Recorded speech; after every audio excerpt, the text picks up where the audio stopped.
When Austrian Chancellor Sebastian Kurz was poised to rise to power in that nation, President Alexander Van der Bellen of the left-leaning Green Party advised him to form a government committed to the European Union and human rights.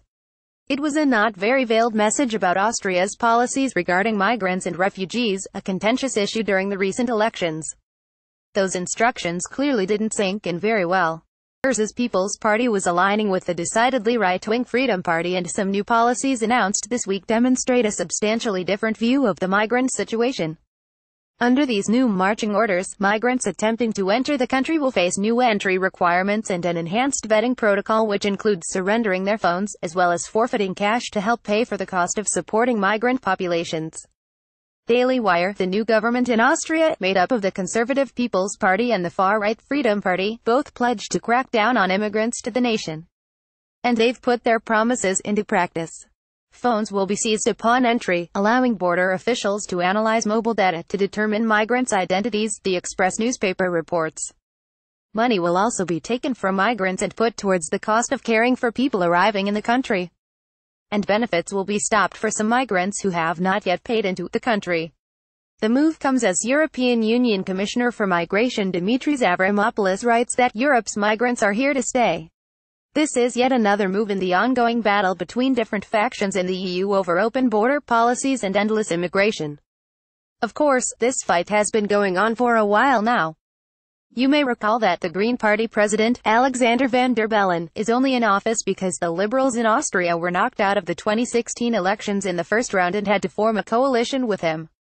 In the runoff, he barely defeated right-wing candidate Norbert Hofer in a race so close they had to hold the election twice. Hofer was a Freedom Party candidate who was pushing policies precisely like the ones mentioned above, and while he failed to take the presidency, his campaign clearly set the stage for Kurz's remarkable rise to power as one of the youngest national leaders in Europe. Seizing the phones from migrants attempting to enter the country will raise some less, but it's probably seen as a sensible way to verify the identity of the new arrivals as well as checking on who they may have been in contact with.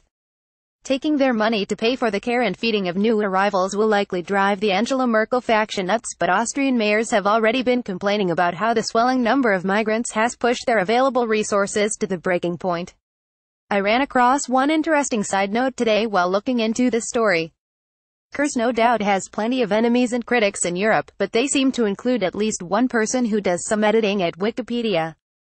I was looking up a bit of background information on the Chancellor this morning, and when I checked his wiki entry I was shocked to read that he had just died today. An anonymous user with the IP address 213.162.73.97 had updated the page to reflect the 31-year-old leader's untimely demise.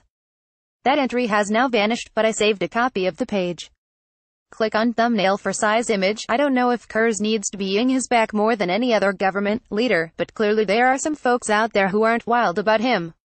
The original article was edited to correct the author of the update to the Wikipedia page for Chancellor Kurz. The editor originally listed had made an unrelated edit the day before. We regret the misidentification.